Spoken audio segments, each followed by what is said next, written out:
Hello guys, welcome to my YouTube channel. My name is Usama Husnain. Guys, आज की इस video में हमने बेसिकली प्रोग्राम नंबर 10 देखना है, जो कि हमारे पास है write a program to display a string on the screen. लेकिन इससे पहले आज हम इस वीडियो में वेरिएबल्स एंड डाटा टाइप्स भी देखेंगे कि असेंबली लैंग्वेज में हम वेरिएबल्स एंड डाटा टाइप्स को कैसे यूज करते हैं। चलें, आज की इस वीडियो को हम आगे कंटिन्यू करते हैं। सबसे पहले जो सा हमारे पास क्वेश्चन नंबर 1 है, वो ये है कि हम वेरिएबल्स को अपने प्रोग्राम में कहाँ पर इनिशियलाइज कर सकते हैं, कि अपने असेंबली लैंग्वेज के कोड में, प्रोग्राम में हम अपने वेरिएबल्स को कहां पर इनिशियलाइज करेंगे। चले, मैं आप लोगों को ना इसका आंसर बताता हूँ। सबसे पहले हम क्या करते हैं, पूरा का पूरा स्ट्रक्चर डिफाइन कर लेते हैं कि एक असेंबली लैंग्वेज का कोड जब हम करते हैं तो उसका पूरा का पूरा प्रोग्राम स्ट्रक्चर क्या होता है। जैसा कि हमें पता है कि हम सबसे पहले लिखते हैं मॉडल स्मॉल, उसके बाद हम लिखते हैं डॉट स्टैक 100h, उसके बाद हम लिखते हैं डॉट डाटा, उसके बाद हम लिखते हैं डॉट कोड, उसके बाद यहाँ पर हम लिखते हैं अपना प्रोसीजर क्रिएट करते हैं, मेन प्रोसीजर। यहाँ पर इसको क्या करते हैं हम, मेन एंड एनपी कर देते हैं इसको हम यहाँ पे। और इसके बाद हम यहाँ पर क्या करते हैं, अपना एंड मेन कर देते हैं। अब जब भी आप लोगों ने असेंबली लैंग्वेज के अंदर अपना कोई भी वेरिएबल्स क्रिएट करना है या उसको इनिशियलाइज करना है ना, तो हम कहाँ पर किया करेंगे, इस डाटा सेगमेंट डायरेक्टरी के अंदर किया करेंगे। ठीक है ना, यहाँ पर हम क्या किया करेंगे, वेरिएबल डिफाइन। ठीक है ना, जब भी हमने असेंबली लैंग्वेज में कहीं भी वेरिएबल्स को क्या करना है, अगर हमने डिफाइन करना है, तो हम कहां पर क्या करेंगे, इस डॉट डाटा सेगमेंट के अंदर हम क्या किया करेंगे, अपने वेरिएबल्स को यहाँ पर हम इनिशियलाइज किया करेंगे, इसमें वैल्यू डिक्लेयर भी कर दिया करेंगे, उसमें कोई वैल्यू स्टोर करवाने तो हम सारा का सारा काम कहाँ पर किया करेंगे, यहाँ किया करेंगे, ये डॉट कोड सेगमेंट से ऊपर और ये डॉट डाटा सेगमेंट्स के अंदर। समझ लगी है कि हमने अपने असेंबली लैंग्वेज में कहां पर वेरिएबल्स को क्या करना है, इनिशियलाइज करना है। हमने हमेशा जब भी अपने वेरिएबल्स को इनिशियलाइज करना है, वो हमने कहां पर करना है, अपने डॉट डाटा सेगमेंट डायरेक्टरी के अंदर करना है। अब इसके बाद जो सा हमारे पास क्वेश्चन नंबर 2 है, वो ये है कि हाउ टू इनिशियलाइज वेरिएबल्स, कि हम वेरिएबल्स को कैसे इनिशियलाइज कर सकते हैं। ठीक है ना, हाउ टू इनिशियलाइज वेरिएबल्स। अब इससे पहले ना आप लोगों को मैं बता दूं कि लाइक ना, अब जब भी आप लोगों ने असेंबली लैंग्वेज के अंदर वेरिएबल्स को इनिशियलाइज करना है ना, और उनके नाम आप लोगों ने डिफाइन करने हैं, तो आप लोगों ने ये बस ध्यान रखना है कि वो रिजर्व कीवर्ड्स ना हो। ठीक है ना, लाइक अगर रिजर्व कीवर्ड से क्या मतलब है, कि मैं डॉट, जिस तरह ना डाटा को मैं as a data segments use करते हो, तो आप वहां पर अपने वेरिएबल्स का नाम डॉट डाटा नहीं रख सकते, और ना कि आप स्टैक भी नहीं रख सकते, क्योंकि ये वर्ड्स जो से नहीं, आपके रिजर्व्ड हैं, ये आपके असेंबली लैंग्वेज में यूज हो सकते हैं। तो इसलिए जब भी आप इस तरह के नाम, अगर आप लोग वेरिएबल्स के नाम रखेंगे, तो ये हमेशा आप लोगों को क्या दिया करेंगे, एरर दिया करेंगे। अब जब भी आप लोगों ने असेंबली लैंग्वेज के अंदर अपने वेरिएबल्स को इनिशियलाइज करवाना है, तो उसका वे क्या होगा, वो किस तरह हम इनिशियलाइज करेंगे। ठीक है, अब असेंबली लैंग्वेज में जब भी इनिशियलाइज करना है ना, तो आप लोगों ने क्या करना है, सबसे पहले आप लोगों का क्या हुआ करेगा, वेरिएबल का नेम हुआ करेगा। ठीक है, वेरिएबल का क्या आया करेगा, नेम आया करेगा। उसके बाद आप लोगों ने बताना करना है उसकी डाटा टाइप क्या है। डाटा टाइप क्या हो गई है, उसका डाटा साइज क्या होगा। ठीक है, उसके बाद आपने उसके अंदर क्या स्टोर करवानी करनी है, वैल्यू। ठीक है, सबसे पहले आप लोगों ने क्या लिखना करना है, अपने वेरिएबल का नाम लिखना करना है। और उसके बाद आप लोगों ने क्या करना करना है, अपने डाटा टाइप बतानी है, या आपने उसका डाटा साइज बतानी है। अब जितनी भी आप लैंग्वेज देखेंगे ना, जैसे कि सी प्लस प्लस की बात करते हैं, वहां पर हम इंट यूज करते हैं, फ्लोट यूज करते हैं, करेक्टर यूज करते हैं। डाटा टाइप तो है, लेकिन ये बेसिकली आपके वेरिएबल का साइज बता रही होती है कि आपके वेरिएबल का डाटा का साइज क्या होगा। तो इसलिए यहाँ पर भी आप डाटा टाइप की बजाय ना, आप यहाँ पर इसमें यहाँ पर लिख सकते हैं डाटा साइज क्या होगा, कि यहाँ पर जो सा वेरिएबल्स क्रिएट करेंगे उसका साइज क्या होगा। क्योंकि असेंबली लैंग्वेज में जब भी आप बात करेंगे, जब भी काम करेंगे, वहां पर आप बेसिकली काम कर रहे होंगे, उसके साइज के बारे में बता रहे होंगे किसी भी चीज का। ठीक है ना, तो इसलिए हम यहाँ पर लिखते हैं डाटा साइज क्या होगा। उसके बाद यहाँ पर हम लिखते हैं उसकी वैल्यू क्या होगी, कि इस वेरिएबल में आपने क्या वैल्यू क्या करनी है, स्टोर करवानी है। ये तो हो गया। लेकिन अगर हम असेंबली लैंग्वेज की बात करें ना, असेंबली लैंग्वेज के वर्ड्स की बात करें, तो वो इन चीजों को कैसे डिफाइन करते हैं, वैल्यू को वो कैसे डिफाइन करेगा, डाटा साइज को वो कैसे डिफाइन करेगा, तो उसको जरा देख लेते हैं। अगर आप असेंबली लैंग्वेज में वैल्यू की बात करें ना, कि अगर किसी वेरिएबल में अगर आपने वैल्यू स्टोर करवानी है, तो असेंबली लैंग्वेज उसको भला क्या करते हैं, उसको वो कहते हैं कि ये मेरे पास क्या होगा, इनिशियलाइजर। ठीक है, ये मेरे पास क्या हुआ करेगा, इनिशियलाइजर हुआ करेगा। और इसी तरह अगर ये डाटा साइज की बात करें असेंबली लैंग्वेज में, इसको हम क्या कहते हैं, इनिशियलाइजर डायरेक्टिव। ठीक है, ये क्या हुआ करेगा हमारे पास, इनिशियलाइजर डायरेक्टिव हुआ करेगा, ठीक है ना। एक वेरिएबल नेम आ गया, डाटा साइज आ गया, लेकिन असेंबली लैंग्वेज में हम डाटा साइज को क्या कहते हैं, इनिशियलाइजर डायरेक्टिव, ठीक है ना। उसी तरह जो सा वैल्यू हो गया उसको हम क्या कहते हैं, हम इनिशियलाइजर कहते हैं, ठीक है। अब मैं आप लोगों को ना कोई वेरिएबल क्रिएट करके दिखाता हूं, तो हम किस तरह वेरिएबल कोई असेंबली लैंग्वेज में क्या कर सकते हैं, क्रिएट कर सकते हैं। मैंने आप लोगों को पहले ही बताया, भी प्रीवियसली बताया कि आप लोग हमेशा वेरिएबल का नाम वो डिसाइड करेंगे कोई रिजर्व कीवर्ड ना हो। लाइक मैं यहाँ पर ये नहीं लिख सकता डाटा, डाटा के नाम वेरिएबल नहीं क्रिएट कर सकती, क्योंकि ये डाटा जो है वो मेरे पास क्या है, यहाँ पर रिजर्व है। उसी तरह मैं मॉडल के नाम से अपना वेरिएबल नहीं क्रिएट कर सकती, क्योंकि ये मेरे पास यहाँ पर रिजर्व है। इसलिए यहाँ पर मैं अपना वेरिएबल क्रिएट करता हूँ var1 के नाम से, मैंने क्या कर लिया, अपना वेरिएबल क्रिएट कर लिया। अब मुझे क्या बताना है, इसको बताना है इनिशियलाइजर डायरेक्टिव बतानी है कि इस वेरिएबल का मेरे पास साइज कितना होना चाहिए। अब ये मैंने ना असेंबली लैंग्वेज के बताए हुए हैं जो इंपॉर्टेंट है। इनिशियलाइजर डायरेक्टिव मेरे पास असेंबली लैंग्वेज में जो से यूज होते हैं, सबसे पहले होता है मेरे पास डीबी होता है, इसको हम कहते हैं डिफाइन बाइट कहते हैं। अब ये कितने बिट्स का होता है, ये मेरे पास होता है 8 बिट्स का होता है। अगर आप किसी वेरिएबल को डीबी के साथ इनिशियलाइज करवाओगे ना, इनिशियलाइजर करवाओगे, तो वो कितना साइज लेगा, वो 8 बिट लेगा। इसी तरह आपके पास डी डी डब्ल्यू होता है, डिफाइंड वर्ड होता है, ये कितने लेता है, 16 बिट लेते हैं। इसी तरह डी होता है, डिफाइंड डबल वर्ड होता है, ये 32 बिट्स लेता है। उसी तरह आपके पास एक डी क्यू होता है, ये क्या होता है, डिफाइन क्वाड वर्ड होता है, ये 64 बिट्स लेता है। उसी तरह डी टी होता है, ये क्या होता है, डिफाइन 10 बाइट्स होता है, ये कितने लेता है आपके पास बिट, 80 बिट्स लेता है। अब इसी तरह मैं क्या करता हूँ, मैं डीबी से ना इस वेरिएबल को क्या करता हूँ, साइज देता हूँ। अब यहाँ पर मैंने लिख लिया डीबी। अब ये डीबी लिखा, अब इस वेरिएबल का साइज मेरे पास क्या आ गया, मेरे पास ये इस वेरिएबल का साइज क्या होगा, 8 बिट होगा। क्या है, इसके अंदर मैं 8 बिट तक क्या अपना डाटा स्टोर करवा सकता हूँ। और यहाँ पर मैंने क्या डाल दिया, 4 ऐड कर दिया। अब ये इस वेरिएबल के अंदर मेरा साइज क्या है, 8 बिट है, और इसकी इनिशियलाइजर क्या है, मेरे पास 4 है, ठीक है। वेरिएबल का नाम आ गया, ये इनिशियलाइजर डायरेक्टिव आ गई मेरे पास कि इसका साइज क्या होगा, 4 होगा, और ये मेरे पास इनिशियलाइजर आ गया। हमेशा ये मुझे कहाँ पर डिक्लेयर करना होगा, इस डाटा डायरेक्टरी के इस डाटा सेगमेंट डायरेक्टरी के अंदर मुझे क्या करना पड़ेगा, इसको डिक्लेयर करना पड़ेगा। क्लियर है। अब इसके बाद हम ना आगे अपना प्रोग्राम की तरफ चलते हैं। हमारे पास प्रोग्राम क्या है, वो कहता है कि write a program to display a string on the screen. Basically ये एक प्रोग्राम से पहले मैंने वेरिएबल्स आप लोगों को ये डाटा टाइप से या इनिशियलाइजर डायरेक्टिव इसलिए समझाई है, क्योंकि ये प्रोग्राम जो सा है ना हम वेरिएबल्स के थ्रू करेंगे। अब जितने भी आपके आगे प्रोग्राम्स होंगे ना, वो उनको ना हम वेरिएबल्स के थ्रू किया करेंगे। अब मैं आप लोगों का नहीं, ये जरा प्रोग्राम जो सा ना बेसिकली यहाँ पर थोड़ा सा बताता हूँ, फिर इसको ना हम अपने EMU टूल के ऊपर जाके करते हैं।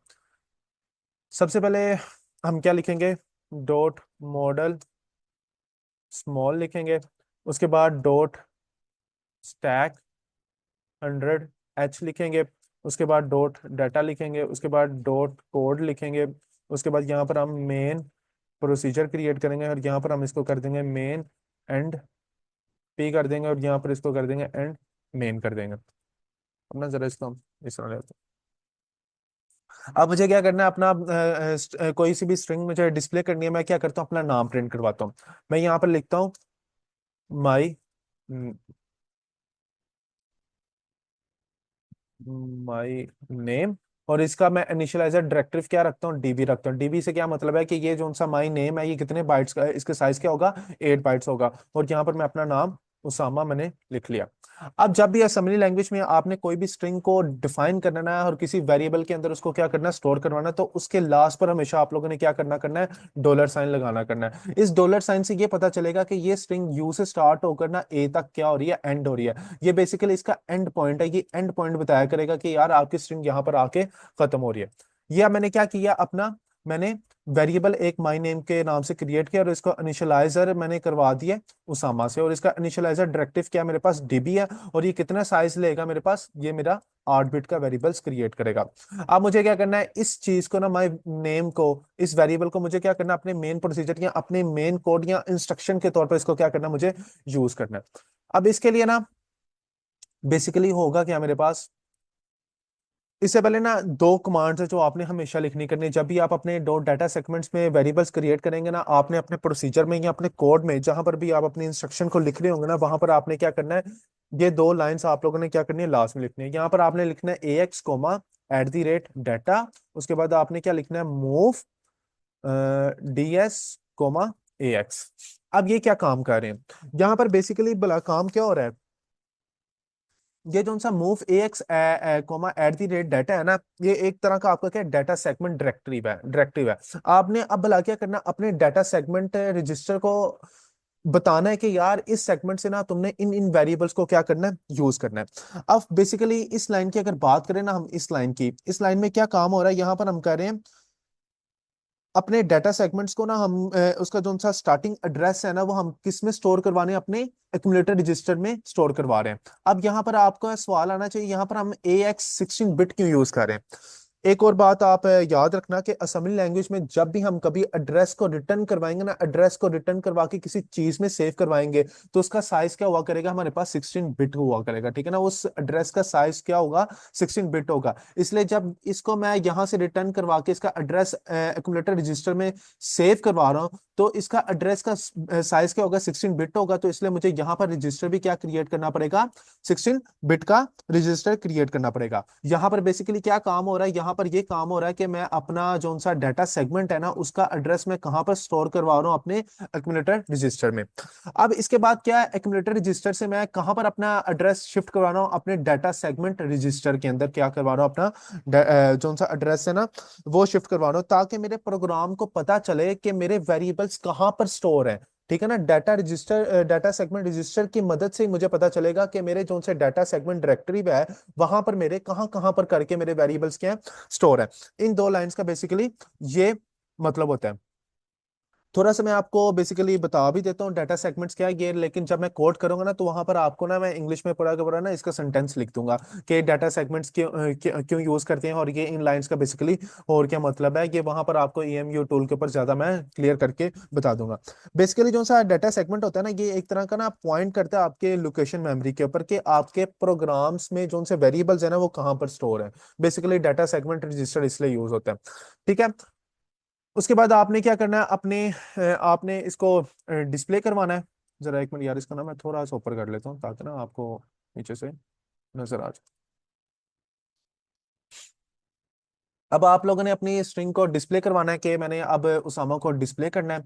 अब उसामा को डिस्प्ले करने में ना, अब याद रखें कि जब भी हमने कोई भी स्ट्रिंग को डिस्प्ले करना है ना, तो एक्यूमुलेटर रजिस्टर के साथ उसकी सर्विस रूटीन हमने क्या यूज करनी है, 9, ठीक है ना। इनपुट के लिए हम सर्विस रूटीन क्या यूज क्या करेंगे, 1।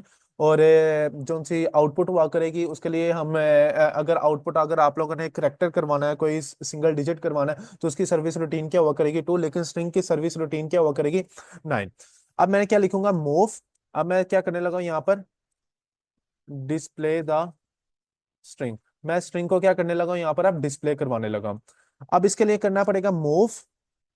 मुझे स्ट्रिंग को डिस्प्ले करवाना है, इस वेरिएबल को अब मुझे कहां पर शिफ्ट करवाना पड़ेगा, इसका डाटा मुझे डाटा रजिस्टर में करवाना पड़ेगा, DX कोमा, और यहाँ पर मैं लिख दूंगा माई नेम, ठीक है।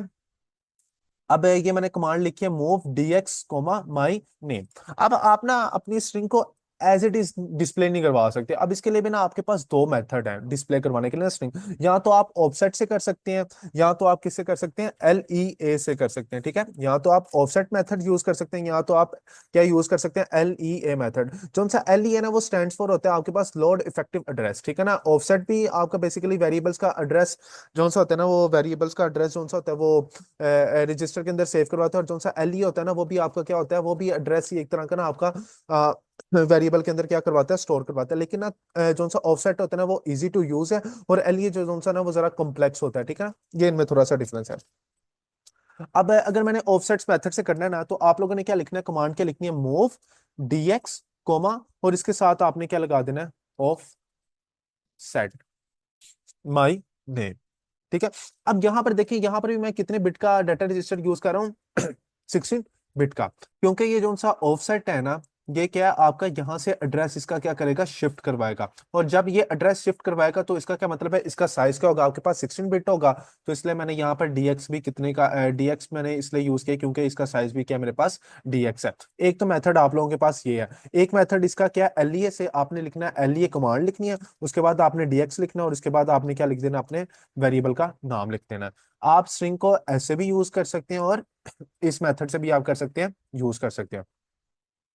अब मैं ना फॉर एग्जांपल मैं क्या करता हूँ, एलईए के मेथड से ना यहाँ से ये यूज कर लेता हूँ। अब मुझे इसको क्या करना है, डिस्प्ले करना है। तो डिस्प्ले के लिए मेरे पास कौन सा रजिस्टर यूज होता है, एक्यूमुलेटर रजिस्टर यूज होता है। मैं लिखूंगा मूव ए एच कोमा, मैंने आपको पहले बताया कि जब भी स्ट्रिंग को डिस्प्ले करना है तो उसकी सर्विस रूटीन क्या होगी, एक्यूमुलेटर रजिस्टर के साथ 9। अब मैंने यहाँ पर क्या लिख देना है, 9। अब इसका क्या मतलब है कि ये 9 क्या करेगा, इस स्ट्रिंग को क्या कर देगा, डिस्प्ले कर देगा। और इसके बाद मुझे क्या लिख देना, इंट 21H, और ये मुझे क्या कर देना है, अपना इंटरप्ट कमांड मुझे लिख देनी है। ये पूरा का पूरा कोड है, अगर आपने किसी भी स्ट्रिंग को क्या करना है, अपने डिस्प्ले करवाना है अपने स्क्रीन के ऊपर।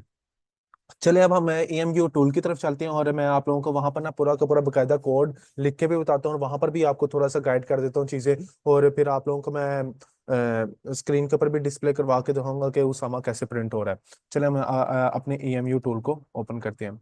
ये देखें, अब मैं अपने EMU टूल के ऊपर आ गया हूँ, और यहाँ पर मैंने अपना प्रोग्राम नंबर 10 भी लिख दिया है, और वो है मेरे पास, write a program to display string on the screen. अब मैं क्या करता हूँ, बेसिकली वो सारा का सारा प्रोग्राम स्ट्रक्चर यहाँ पर डिफाइन कर लेते हैं हम। सबसे पहले डॉट मॉडल स्मॉल आ जाएगा हमारे पास। उसके बाद डॉट स्टैक 100H आ जाएगा। उसके बाद डॉट डाटा आ जाएगा, और डॉट कोड आ गया मेरे पास। यहाँ पर मैंने लिखा मेन, और यहाँ पर मैंने इसको क्या कर दिया, मेन एंड पी कर दिया, और यहाँ पर एंड मेन आ गया। ठीक है, यहाँ पर मैं अपना कोड कर लेता हूँ टर्मिनेट करने के लिए ना, टर्मिनेट प्रोग्राम। लिखेंगे move A H coma 4CH, और यहाँ पर लिख देंगे 21 इंट 21H। ठीक है, ये लिख दिया मैंने। अब इसके बाद मुझे क्या करना है, एक वेरिएबल क्रिएट करना है, उसके अंदर मैंने अपना नाम सेव करवाना है, और इसको सिंपली मुझे क्या करना है, अपने स्क्रीन के ऊपर डिस्प्ले करवाना है। तो वेरिएबल्स हमेशा कहाँ पर आपके डिक्लेयर हुआ करेंगे और इनिशियलाइज हुआ करेंगे, यहाँ पर आपने क्या करना है, अपने हमेशा वेरिएबल्स को डिफाइन करना है। मैंने वेरिएबल का नाम रख दिया माई नेम, और इसके अंदर मैंने इसकी साइज क्या, इसका साइज क्या बता दिया मैंने, DB। और इसके अंदर मैंने स्टोर करवा दिया मैंने अपना नाम उसामा, और एंड पर मैंने क्या डाल दिया, डॉलर, और इसको मैंने यहाँ पर बंद कर दिया। ये मैंने क्या किया, एक वेरिएबल नाम क्रिएट किया माई नेम, इसका साइज के आगे मेरे पास DB। कितना DB, कितना साइज लेता है आपके पास, आपके पास आ जाएगा 8 बिट का आ जाएगा। ये DB जो सा 8 बिट लेता है, तो ये आपके पास कितने बिट का बन जाएगा, माई नेम वेरिएबल 8 बिट का बन जाएगा। और इसके अंदर मैंने क्या स्टोर करवा दिया, नाम अपना मैंने स्टोर करवा दिया उसामा। अब मुझे क्या करना है, इसको यहाँ पर डिस्प्ले करवाना है। अब इससे पहले मैंने आप लोगों को क्या बताया था कि जब भी आप लोगों ने वेरिएबल्स क्रिएट करने हैं अपने डाटा सेगमेंट डायरेक्टिव के अंदर, तो आपने कोड डायरेक्टिव के अंदर आप लोगों ने क्या करना है, दो कोड आप लोगों ने लास्ट में लिखने हैं। वो कौन से हैं, एक मूव, उसको कहते हैं AX कोमा @डाटा, डाटा। उसके बाद आपने लिखना है मूव, उसके बाद यहाँ पर आ जाएगा DS आ जाएगा कोमा, और यहाँ पर क्या आ गया, AX।